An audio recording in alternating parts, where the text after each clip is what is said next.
Vove, quer comprar umas plantas. Aí chega aquela hora de você escolher um vaso. Como é que você escolhe? Escolhe o mais bonito, né? Pronto, acabou esse vídeo. Acorda, acabou. Beijos, manda fotos. Mentira, Vove, não é assim que faz. Hoje eu vou te ensinar como escolher o vaso para cada planta.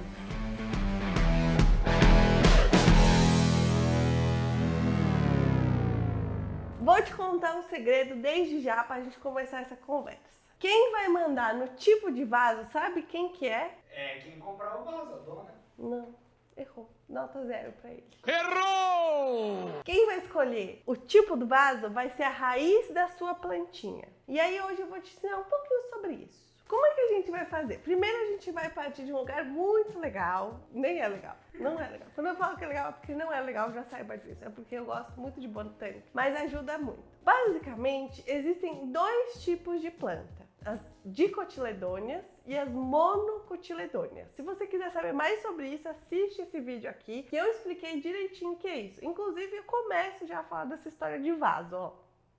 Aí, beleza, aí tem esses dois tipos de planta, as monocotiledôneas e as dicotiledôneas. Como é que você vai escolher a sua planta? Ou ao contrário, você escolhe o vaso e aí você escolhe a planta para aquele vaso, né? Mas é o seguinte, um vaso largo e baixo, ele serve para quê? Para plantas que não têm raízes muito profundas, certo? Para plantas que têm raízes superficiais. Ou, melhor, para plantas monocotiledôneas. Se você quiser usar essa terminologia, você vai ali nesse vídeo e você vai pesquisar o que é. Mas basicamente são plantas em que todas as raízes saem do caule. Então formam raízes superficiais, que vão se estendendo para um lado e não para baixo. Então elas precisam de mais área horizontalmente do que verticalmente. Por isso, vasos largos e baixos.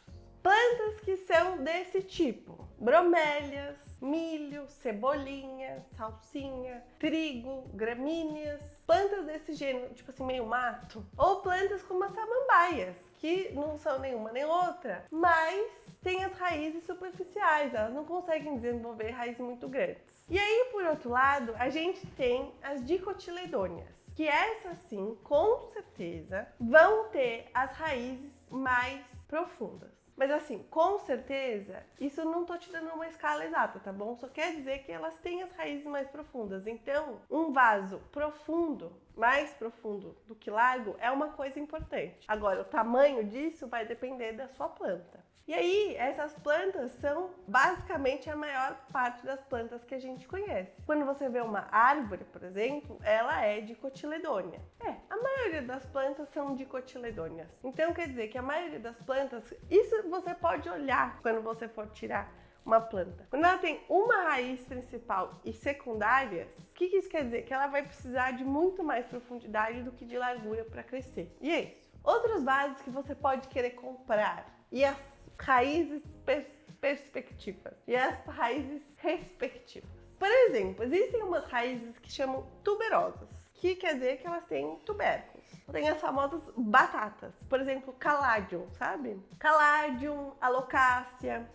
A maior porção da planta fica numa batatinha. Então, a raiz, ela não precisa de um espaço nem muito profundo e nem muito largo. Então você pode colocar elas em vasos mais quadrados, porque proporcionalmente é assim que ela vai precisando de terra, entendeu? Outra plantinha que tem raízes muito interessantes, que demandam um tipo de vaso interessante, é plantas com raízes grampiformes, que é O que são isso? São plantas que são trepadeiras. Alguns tipos de plantas trepadeiras, porque existem vários tipos de plantas, inclusive você tem curiosidade de saber quais tipos de plantas trepadeiras existem?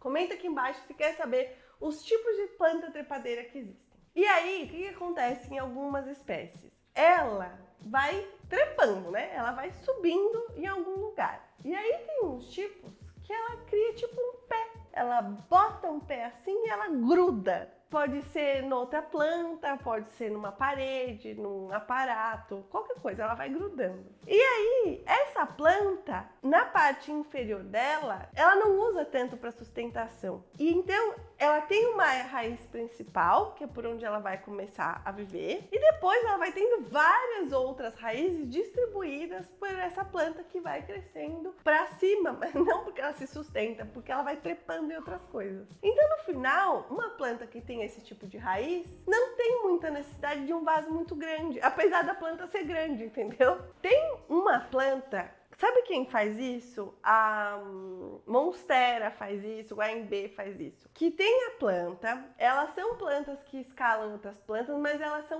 têm folhas muito grandes, né? Então, o que elas fazem? Elas começam a crescer e para segurar as próprias folhas, antes que elas se encostem em alguém, elas começam a soltar umas raízes que funcionam como uns pés secundários. Então, além do caule, elas liberam umas raízes que fazem elas ficarem em pés. Aí o que acontece? Se você colocar essa planta num vaso muito estreito, como é que ela vai se segurar se ela não tem terra para se apoiar? É interessante, ainda que o vaso fique mais pelado, que você deixe um espaço para ela criar as raízes dela. Então, por mais que o vaso seja grande, ele não pode ter abertura muito pequena. Você tem que deixar um espaço para ela poder se alongar. Assim, não é um espaço gigante, mas é maior do que o caule, entendeu? E tem ainda um tipo de raiz que eu acho muito louco, que chama raiz velame. E você já viu quando você compra uma orquídea e troca ela de vaso ou coloca ela num vaso preto? Ela vem num vaso transparente, você coloca ela num vaso preto, aí de repente começam a surgir várias raízes para cima e você fala, meu Deus, o que está acontecendo? É porque essa orquídea tem esse tipo de raiz, que chama raiz velame. Essa raiz, ela não só fica